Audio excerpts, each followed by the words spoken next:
তো আজ কিন্তু আবার অনেকদিন পর চলে এসেছি দুই বোনের বিরিয়ানির দোকান। কেমন আছিস তাই বল? খুব ভালো আছি। আচ্ছা, নতুন করে শুনলাম নাকি বিরিয়ানিতে গোলাপের পাপড়ি দিচ্ছিস? কারণ গোলাপের ব্যাপারে অনেকদিন ধরে তো দিচ্ছি। একটু দেখানো যাবে বিরিয়ানিটা, দেখি অনেকদিন তো দেখি নেই বিরিয়ানি। আর শুনলাম নাকি এখন মাটন বিরিয়ানি পাওয়া যাচ্ছে, তাই? আপাতত এখন না, দুদিন পর। ঠিক আছে, একটু দেখিয়ে দে, সাইনে দেখা দেখি বিরিয়ানি। এই যে খুলে যাচ্ছে দুই বোনের বিরিয়ানি। আচ্ছা, আর এই দেখাতে পাচ্ছ উপরে কিন্তু গোলাপের পাপড়িগুলো, গরম হাঁড়ি একদম এরকম গরম পড়ছে। মাছ দিয়ে এখন কত 40 ডিগ্রি, তাই না? 40 ডিগ্রি গরমে দুই বোনের বিরিয়ানি এখন রমরমিয়ে চলছে। মাছ দিয়ে পুরো শহর তোলপাড় হয়ে গেল। হ্যাঁ চলো ফটাফট তাহলে দেখিয়ে দে চিকেন আর কি কি আছে। ওটা উপরে রেখে দে যেখানে রাখিস। জয় রাধে। হেসেই মরে যাচ্ছে।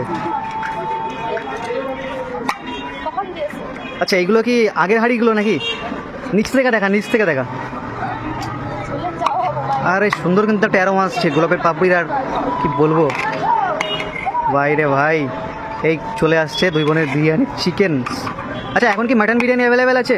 না, আপাতত নেই, 2-3 দিন পর থেকে স্টার্ট হলো। মানে 2-3 দিন পরে আসলে, মানে আমি যখন ভিডিওটা ছাড়বো মোটামুটি পেয়ে যাবে, তাই না? মাটন বিরিয়ানি দেখা সাইনি কত গ্রামের চিকেন আছে মোটামুটি এখন?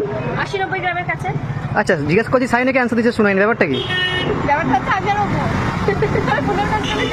আচ্ছা আচ্ছা আচ্ছা, 40 ডিগ্রি গরমে সাইনি কথা বলতে পারছে না। একদম। আচ্ছা, একটা আলু দেখা 40 ডিগ্রি গরমে, আলুর কি অবস্থা দেখি। আলু তো সেদ্ধ হয়ে গিয়েছে। আলু দেখা।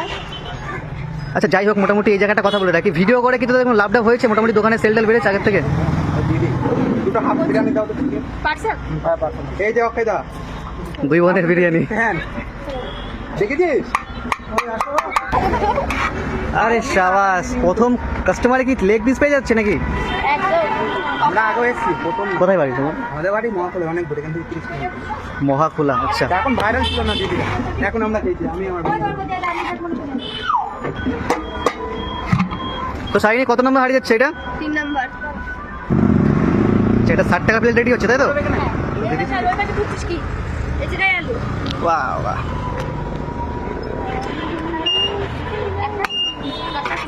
তিনটে থেকে 3:30 বাজে, এর মধ্যে 2 নম্বর হাড়ি চলে এসছে। আর এই যে এবার কিন্তু চলে আসছে চিকেন চাপ। আস্তে আস্তে ভিতরের দিকে যেতে হবে। এদিকে শুনাই নাচ্ছে টাকা কোনো এখন ব্যস্ত।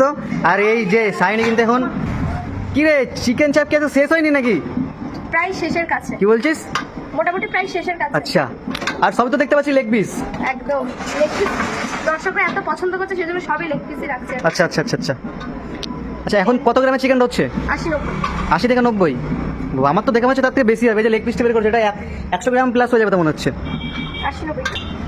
মোটামুটি যা চিকেন দেখতে পাচ্ছি কত গ্রামের হবে? 80-90 গ্রাম। কিন্তু আমার তো দেখে মনে হচ্ছে এটা 100 গ্রামের ওপরে হয়ে যাবে। কিছু বলে তো হয়ে যায়। তাই? কি হচ্ছে না বলো তো। আর যাই হোক, মোটামুটি তোদের এই বিরিয়ানির অ্যাড্রেস কি রয়েছে? আচ্ছা আচ্ছা, 1 সেকেন্ড, তার আগে শুনলাম নাকি আরো 2টা আউটলেট ওপেন করেছিস। একদম। সেকেন্ড আউটলেটটা কোথায় আছে? এই তো এখান থেকে 3-4টা দোকান পড়ে। আচ্ছা আচ্ছা আচ্ছা আচ্ছা, তোদের এই বিরিয়ানির অ্যাড্রেস কি রয়েছে? মাছদিয়া শনি মন্দির বটতলা রেল ব্রিজ বাজার। রেল ব্রিজ বাজার। এটা তো বেসিক্যালি নদীয়া জেলার মধ্যে পড়ছে, তাই না? হ্যাঁ। এটা তো নদীয়া জেলার মধ্যে পড়ছে না? আচ্ছা, নদীয়া জেলা তো 3-4টে মাছ দেওয়া আছে। গেদে লাইন মাছ। আচ্ছা, শিয়ালদা টু গেদে লাইন বা রানাঘাট টু গেদে লাইন, তার মধ্যে মাছ দিয়ে পড়বে, দেন মাছ দিয়ে বটতলা, তাই তো? শনি মন্দির বটতলা। একদম। তো আসতে বলে তো সবাইকে। সবাই চলে আসো খুব তাড়াতাড়ি, নতুন নতুন খাবার নিয়ে আবার ফিরছি আমরা, তো তাড়াতাড়ি চলে আসো আর খাবারগুলো খেয়ে যাও। তাই বলছিস? একদম তাই বলছি।